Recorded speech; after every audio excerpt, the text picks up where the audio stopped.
नगर निगम मंडी शहर में सफाई व्यवस्था को लेकर सख्त हो गया है। जो लोग खुले में कूड़ा फेंकते हैं या फिर गीला और सूखा कूड़ा अलग अलग नहीं देते, उनके चालान किए जा रहे हैं। इसके अलावा निगम की टीम छापेमारी भी कर रही है। साथ ही जिस घर से गीला और सूखा कूड़ा पृथक रूप से दिया जाएगा, उस घर को स्वच्छ घर घोषित कर वहां स्टिकर भी लगाया जाएगा। नगर निगम मंडी की साधारण बैठक आयोजित हुई, जिसमें सफाई व्यवस्था, गलियों के गड्ढों को भरने और अन्य मुद्दों को लेकर चर्चा हुई। नगर निगम के उप महापौर वीरेंद्र भट्ट ने कहा कि मंडी में सफाई व्यवस्था को लेकर नगर निगम सख्त हो गई है। हर घर से डोर टू डोर कूड़ा लिया जा रहा है। उन्होंने कहा कि चाहे लोग कूड़ा देते हैं या नहीं देते हैं, कूड़े को लेकर अब पर्ची की जांच होगी। कूड़ा खुले में फेंकने को लेकर शहर में नगर निगम की कमिश्नर और अन्य सफाई कर्मी छापेमारी कर रहे हैं और लोगों को कूड़ा फेंकते हुए पकड़ा जा रहा है। जो लोग कूड़ा अलग अलग नहीं दे रहे हैं, उनके भी चालान काटे जा रहे हैं। नगर निगम के उप महापौर ने कहा कि जिस घर से कूड़ा अलग अलग करके दिया जाएगा, उस घर के बाहर एक स्टिकर लगाया जाएगा और उस घर को स्वच्छ घर घोषित किया जाएगा। तय किया कि हर घर से कूड़े की पर्ची देखी जाएगी, चाहे वो कूड़ा देता है या नहीं देता है। आपने देखा होगा, आपके माध्यम से भी मंडी शहर के लोग देख रहे हैं कि हमारे नगर निगम के कमिश्नर, उनकी पूरी टीम नगर निगम में रात और सुबह छापेमारी कर रही है। लोगों को कूड़ा फेंकते हुए पकड़ा जा रहा है। जो लोग कूड़ा अलग अलग नहीं दे रहे हैं, उनके भी चालान काटे जा रहे हैं। इसके बाद एक हम सर्वेक्षण कर रहे हैं। उस सर्वेक्षण में जो घर अपना कूड़ा अलग अलग करके देता है, उन घरों पर हम इस प्रकार के स्टिकर लगाएंगे कि ये स्वच्छ घर है। इसको हम सर्टिफाइड करेंगे, हमारी स्वच्छता की टीम जाएगी, उन घरों पर ये स्टिकर लगाए जाएंगे। नगर निगम के उप महापौर ने जानकारी दी कि निगम ने 200 स्ट्रीट लाइट लगाने का निर्णय लिया था।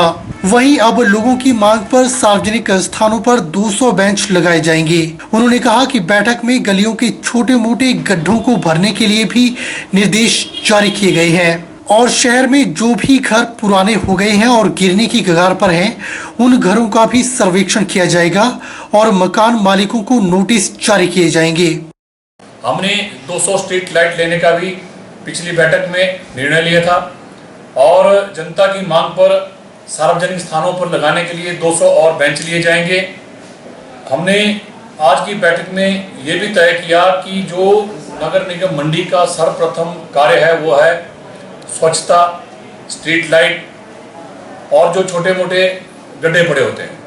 आज की बैठक से हमने ये अपने स्टाफ को निर्देश दिए हैं कि किसी भी वार्ड में कोई भी छोटा मोटा कोई गड्ढा ना हो, कोई जाला ना टूटा हो कि जिससे दुर्घटना का अंदेशा बना रहे।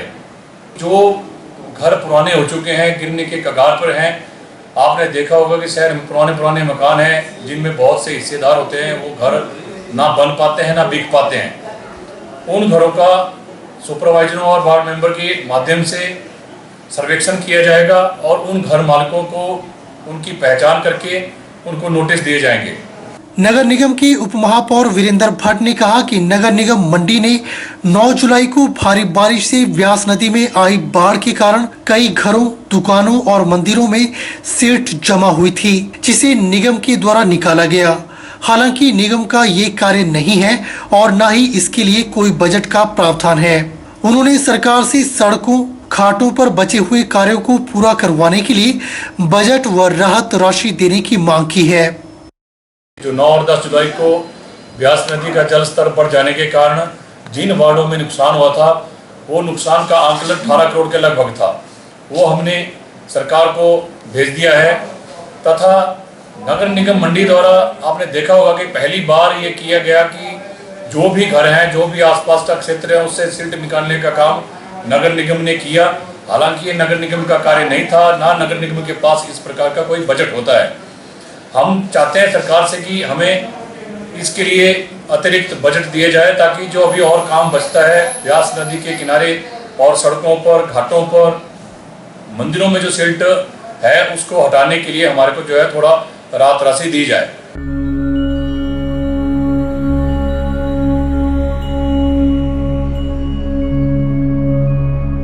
हर हर महादेव। मैं ऋषि शर्मा, डीलर ऋषि एचपी सेंटर पेट्रोल पंप मंडी, समस्त मंडी वासियों और प्रदेशवासियों को श्रावण मास महोत्सव की हार्दिक शुभकामनाएं देता हूं। भगवान सदाशिव आप सब पर अपनी दया दृष्टि और आशीर्वाद बनाए रखें। ऋषि एचपी सेंटर मंडी आपकी सेवा में तत्पर हाजिर है और ऐसे ही आगे चलकर आपको अन्य सुविधाओं का लाभ देता रहेगा। अभी हमने ऑयल चेंज मशीन का भी सुविधा आपके लिए लाई है, जिसमें आपको कई तरह के लाभ प्राप्त होंगे, जिसमें free labour charges, free general maintenance आपकी व्हीकल की रहेगी। धन्यवाद। आपका दिन शुभ और मंगलमय हो। अमरेश्वर महाराज शिव मंदिर अमरपुर के बाबा भोलागिरी की संदिग्ध मौत पर आक्रोशित इलाका वासियों और बाबा के भक्तों ने शुक्रवार को अमरपुर मंदिर से चेतना चौक विजयपुर तक पैदल कैंडल मार्च यात्रा निकाली। कैंडल मार्च में उपस्थित लोगों ने बाबा के हत्या के आरोपियों को गिरफ्तार करने और फांसी की सजा देने की मांग उठाई। घुमारवीं के पूर्व विधायक राजेंद्र गर्ग ने कहा कि अमरेश्वर महाराज शिव मंदिर लोगों की आस्था का केंद्र है। बाबा पिछले कई सालों से यहाँ पर रहते थे। पिछले दिनों बाबा की रहस्यमयी परिस्थितियों में मौत हो गई। आज से पहले इस क्षेत्र में ऐसी घटना नहीं हुई है, जिससे इलाके में दहशत का माहौल पैदा हो गया है। इतने दिन बीत जाने के बाद भी आरोपियों को पुलिस ने गिरफ्तार नहीं किया है। इससे लोगों में आक्रोश है। उन्होंने पुलिस और प्रशासन से मांग की है कि इसकी गहराई से जांच और छानबीन होनी चाहिए। उन्होंने पुलिस और प्रशासन को चेताया है कि अगर 10 दिन के भीतर इस गुत्थी को नहीं सुलझाया गया तो इस आंदोलन को बड़े स्तर पर तेज किया जाएगा। यहाँ लगभग 4 दिन पहले अमरपुर पंचायत के अंदर जो बाबा जी की कुटिया है, जो यहाँ के लोगों का एक आस्था का केंद्र है, श्रद्धा का केंद्र है। यहाँ बाबा हंसागिरी जी यहाँ रहते थे, जो इस कुटिया से लोगों की सेवा करते थे और उनकी रहस्यमय परिस्थितियों में यहाँ मृत्यु हुई, जिसके लिए इलाका वासियों में बहुत रोष है। और यहाँ की मांग है कि बाबा जी की जो मृत्यु हुई है या उनको कोई ऐसा काम करने के लिए उकसाया गया है, उसके लिए उसकी गहराई से जांच होनी चाहिए, छानबीन होनी चाहिए, ताकि जो है सच्चाई जो है सबके सामने आ सके। क्योंकि बहुत सारा सामान भी लोगों के यहाँ जो आज बातचीत हुई है, उनका कहना है कि यहाँ से बेशकीमती सामान भी चोरी हुआ और बाबा जी को यहाँ लोगों ने मारा भी है, ऐसे संदिग्ध लोगों ने। और ये सारी घटनाएं दिन प्रतिदिन नई नई बातें सामने भी आ रही हैं और बहुत सारे लोग उस घटना की अब गवाह भी बन रहे हैं। लेकिन पुलिस ने FIR दर्ज कर ली और उसका दर्ज करने के बाद उसके पर कोई कार्रवाई नहीं हो रही है, ऐसा लोगों का मानना है। हमारा कहना है कि जल्दी से जल्दी इसकी जांच कराई जाए ताकि दूध का दूध और पानी का पानी हो सके। राष्ट्रीय उच्च मार्ग 3 का निर्माण कार्य चल रहा है, लेकिन वहां लोगों की समस्याओं को और ज्यादा बढ़ा दिया गया है। जो कंपनी वहां निर्माण कार्य कर रही है, उसे कई बार रोष प्रदर्शन कर अपनी समस्या बता चुके हैं। वहीं शुक्रवार को समीरपुर गांव का एक प्रतिनिधिमंडल अपनी समस्या को लेकर उपायुक्त हमीरपुर से मिला। राष्ट्रीय उच्च मार्ग 3 का निर्माण कार्य चल रहा है, लेकिन वहां पर लोगों की समस्या को बढ़ा दिया गया है।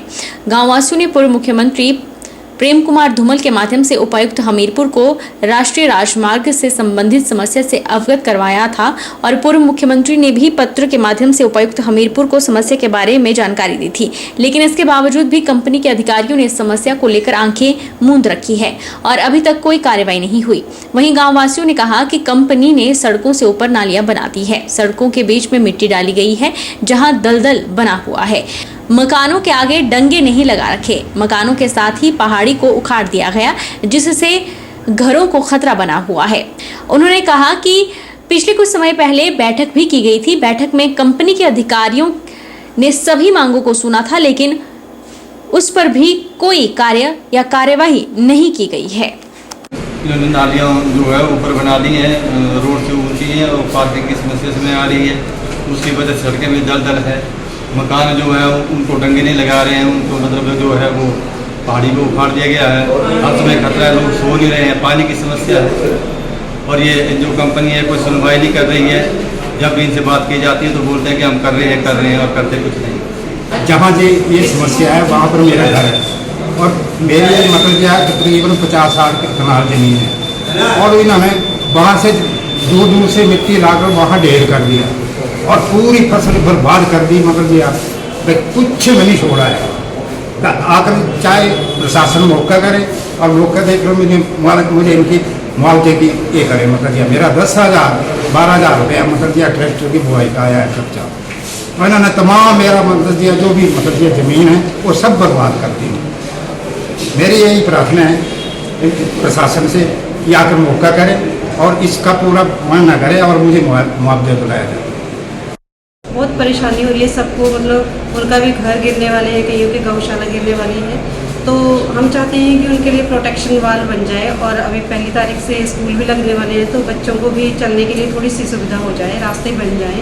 हमारे पास इतनी अपील है सरकार से और डीसी से। हमारे अपना पूरा प्रेम कुमार धूमल जी ने भी CM जी ने उन्होंने भी यहाँ पे अपना लिख के दिया था कि ऐसे उनका काम किया जाए, लेकिन अभी तक कोई भी प्रशासन ने कोई भी कार्य शुरू नहीं किया। अगर किया होता तो हम आते ही नहीं, लेकिन अब हमें मजबूर किया जा रहा है कि हम धरना दें या चक्का जाम करें, इसके लिए तो प्रशासन ही नहीं आ रहा। APMC मंडी इस साल जिले में मंडियों के निर्माण और रखरखाव पर 6 करोड़ 50 लाख रुपए खर्च करेगी। इसके अलावा जिले में किसान विश्राम गृह बनाने की दिशा में भी तेजी से काम किया जाएगा। APMC मंडी के अध्यक्ष संजीव गुलेरिया ने यह बात शुक्रवार को APMC कार्यालय में आयोजित नवगठित समिति की पहली बैठक के बाद कही। कृषि उपज विनियमित मंडी के कार्यालय में APMC मंडी के अध्यक्ष बनने के बाद संजीव गुलेरिया की अध्यक्षता में पहली बैठक हुई।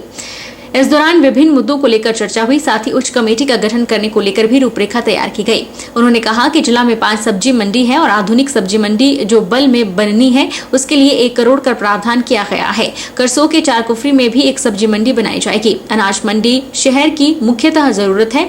थोक विक्रेता भी ट्रैफिक से परेशान रहते हैं। दिन में यातायात बाधित न हो इसके लिए गाड़ियों को रात को अनलोड किया जाता है। इसलिए APMC मंडी प्रयास कर रहा है कि अनाज मंडी का निर्माण जल्द से जल्द हो। हमारी APMC मंडी में मुख्यतः 5 सब्जी मंडियां हैं मेन, जो हमारी सुचारू रूप से चलती हैं।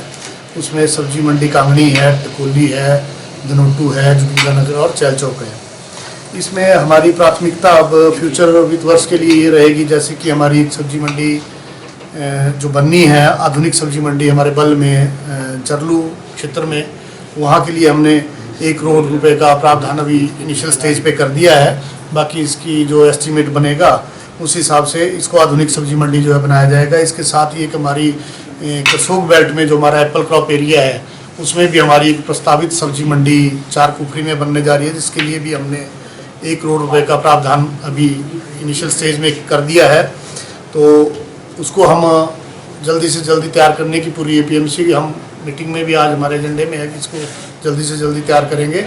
और इसके साथ ही हमारे साथ लगती यहाँ जो अनाज मंडी में बन रही है, जो कि हमारे शहर की मुख्यतः ज़रूरत भी है, क्योंकि हमारे जितने थोक विक्रेता है और शहर में हमारा ट्रैफिक जो है तो बहुत उससे सुचारू रूप से नहीं चल पाता है लोग, और जो हमारे थोक विक्रेता है वो भी परेशान है बेचारे, उनकी गाड़ियाँ भी रात को ही अनलोड हो पाती हैं। तो उसके लिए हमने यहाँ भी 1 करोड़ रुपए का भी प्रावधान कर दिया। जैसे कि हमारा प्लॉट बनकर तैयार हो गया है, तो इसको भी इसी वर्ष हम स्टार्ट करने जा रहे हैं। बाकी हमारा वक्त चला है छोटे से ब्रेक का। ब्रेक के उस पार फौरन लौटेंगे, आप बने रहिए हमारे साथ। प्राचीन एकादश रुद्र मंदिर में 44वां श्रावण मास महोत्सव 16 जुलाई से लेकर 15 अगस्त तक बड़े ही हर्षोल्लास व आस्था पूर्वक मनाया जा रहा है। उपायुक्त मंडी अरिंदम चौधरी ने मंदिर पहुंचकर विधिवत पूजा अर्चना कर अखंड ज्योति प्रज्वलित कर श्रावण मास महोत्सव का आगाज कर दिया है। कार्यक्रम की रूपरेखा इस प्रकार से है। 16 जुलाई से लेकर 14 अगस्त तक लंगर प्रतिदिन 11:30 बजे से लेकर 1:30 बजे तक आयोजित होगा। रामायण पाठ प्रतिदिन रात 8 बजे से 9 बजे तक चलेगा। 17, 24, 31 जुलाई और 7 व 14 अगस्त को भजन प्रत्येक सोमवार शाम 6 बजे से 7 बजे तक आयोजित होंगे। आर्ट ऑफ लिविंग संस्था के द्वारा 24 जुलाई को शाम 5 बजे से 6 बजे तक अमृतवाणी का आयोजन होगा।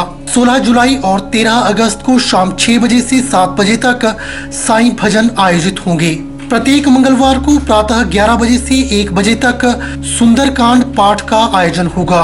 सोमवार 14 अगस्त को रात 9 बजे से 12 बजे तक भजन कीर्तन का आयोजन होगा। 15 अगस्त को सुबह 8 बजे से रुद्राभिषेक व चंडी पाठ, प्रातः 10 बजे हवन प्रारंभ होगा और दोपहर 12 बजे पूर्णाहुति होगी।